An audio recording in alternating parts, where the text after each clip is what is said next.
राजस्थान के एक गांव में मोहन अपने बीवी बच्चों के साथ रहता था। मोहन की बीवी बीना से आश्चर्यचकित हो जाते। बीना की आंखें इतनी बड़ी बड़ी गोल मटोल थीं और उसके बाल भी इतने घने व लंबे थे।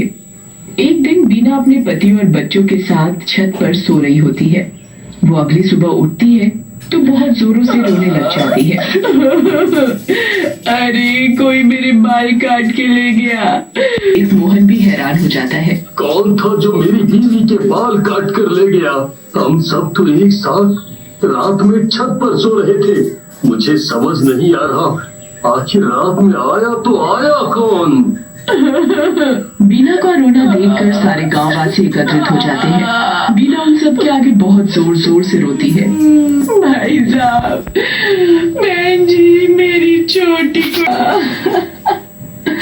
मुझे समझ नहीं आ रहा कौन मेरे बाल काट कर ले गया।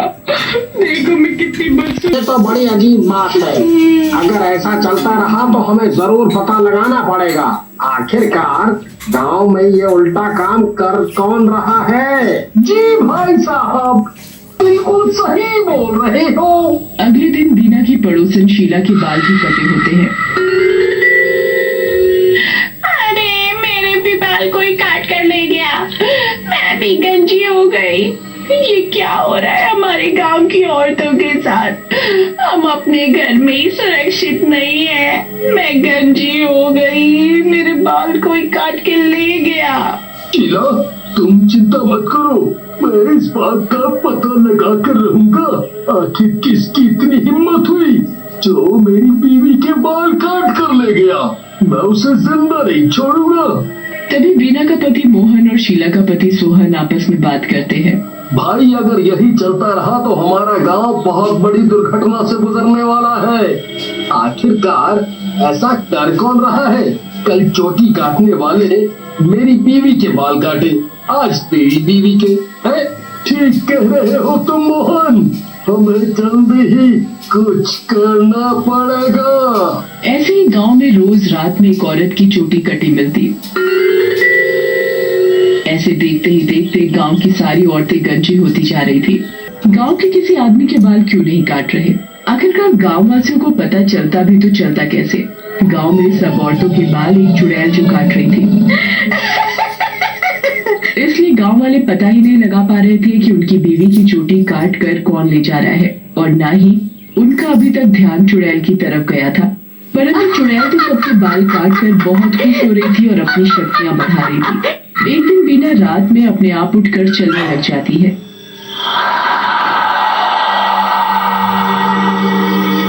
बीना को नींद में चलता देख उसका पति मोहन देख लेता है। अरे बीना, तुम कहाँ जा रही हो? तुम नींद में कब से चलने लग गई? बीना रुको। मोहन बीना को रोकने की बहुत कोशिश करता है, परंतु बीना नहीं रुकती और चलती जाती है। बीना रुको।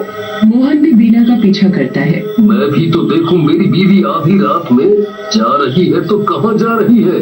आज तक तो ऐसा होता नहीं था, अब ये क्या हो रहा है?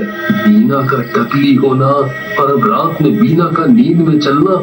मोहन बीना का पीछा करता हुआ चलता जाता है। कुछ ही देर बाद जो मोहन देखता है उसे देखकर भौचक्का रह जाता है। अरे कोई बचाओ मुझे। मेरी बीवी ये कहाँ जा रही है? आखिर मोहन का डरना तो जायज था। बीना आधी रात में शमशान घाट में जो घुसी थी। मोहन तो बीना को शमशान घाट में घुसता देख उल्टा अपने घर भाग आता है। वो घर आकर आधी रात में बड़ी जोर जोर से चिल्लाता है। अरे भाई, कोई है? जल्दी दरवाजा खोलो। अरे भाई, मेरी मदद करो। और सभी गाँव वासियों को नींद से उठा देता है। अरे कोई बचाओ मेरी बीवी को, बचाओ। मेरी बीवी किसी बहुत बड़ी मुसीबत में है। वो नींद में चलकर शमशान घाट चली गई है। मेरी बीवी को किसी ने अपने वश में कर लिया है। एक तरफ मोहन सब गाँव वासियों को बता रहा होता है तो दूसरी तरफ बाल काटने वाली चुड़ैल को पता लग जाता है कि मोहन ने अपनी बीवी को शमशान घाट आते हुए देख लिया है। इस बीना के पति की इतनी हिम्मत, ये मेरी शक्ति कमजोर करने की कोशिश करेगा। अब इन सब गाँववासियों को पता लगेगा कि मैं आखिर क्या कर सकती हूँ। मैंने जिन भी औरतों के बाल काटे हैं वो सब मेरे वश में है। मैं कल सारी औरतों को अपने घर शमशान घाट में बुलाऊंगी और अपनी ताकत और मजबूत करूंगी। अगली रात चुड़ैल चुड़ैल अपनी ताकत से आधी रात में गांव की सारी औरतों को अपने घर शमशान घाट में बुला लेती है। सारे के सारे गांववासी अपनी टकली बीवियों को रोकने की पूरी कोशिश करते हैं, अरे मर गए। पर उनकी टकली बीवी उनकी एक नहीं सुनती और शमशान घाट की तरफ चल देती है। अब शमशान घाट की तरफ एक टकली औरतों की टोली जा रही होती है, जिन्हें एक बाल काटने वाली चुड़ैल ने अपने वश में कर रखा होता है। ये देखकर सारे के सारे गांववासी बहुत घबराए हुए होते हैं। गांववासी आपस में बात करते हैं। अरे भाई, हमारी बीवी को क्या हो गया है?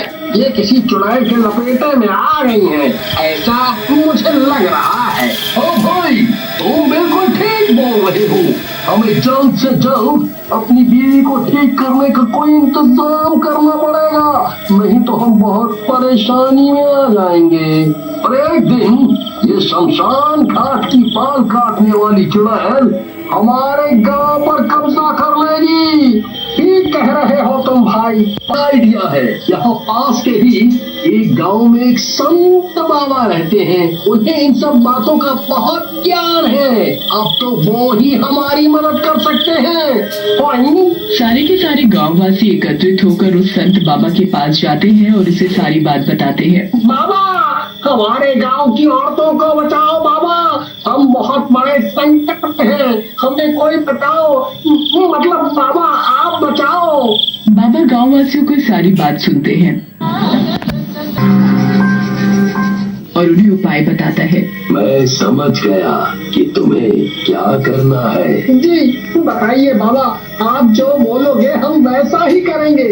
बाबा गांववासियों को एक बोतल भर कर गंगा जल देते हैं। ये लो बच्चों, अब यही है जो तुम्हारी बीवी को उस चुड़ैल से बचा सकता है। वो कैसे बाबा जी? कल तुम्हें क्या करना है वो बात बहुत ध्यान से सुनो। जी बाबा बताइए। कल जब भी तुम्हारी बीवी नहाने जाए तो चुपके से तुम उसके नहाने के पानी में एक ढक्कन ये गंगा जल डाल देना।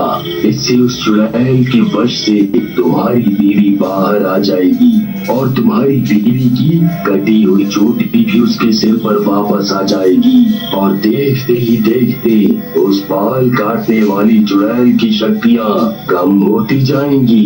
सारे के सारे गांववासी बाबा की बात मानते हैं और अगले दिन अपनी बीवी के नहाने के पानी में एक ढक्कन गंगा जल मिला देते हैं। ऐसा करने के साथ ही उनकी बीवी उस चुड़ैल के वश से बाहर आ जाती है और उनकी टकली खोपड़ी पर पहले वाले बाल आ जाते हैं। एक तरफ गांव की सारी औरतें चुड़ैल के वश से बाहर आ रही थी, तो दूसरी तरफ बाल काटने वाली चुड़ैल अपने घर में बहुत जोरों से चिल्ला रही थी। आखिरकार उसकी शक्तियां जो खत्म होती जा रही थी। देखते ही देखते सारी की सारी गांव की औरतों की चोटी आ जाती है और उधर चुड़ैल आग में जलने लग जाती है। कोई मुझे बचाओ, बचाओ मुझे, कोई मुझे बचाओ। ये तुमने सही नहीं किया, मैं तुम बचा लूंगी, मैं तुम बचा लूंगी। देखते ही देखते चुड़ैल मर जाती है और फिर से वो राजस्थान का एक खुशहाल गांव बन जाता है।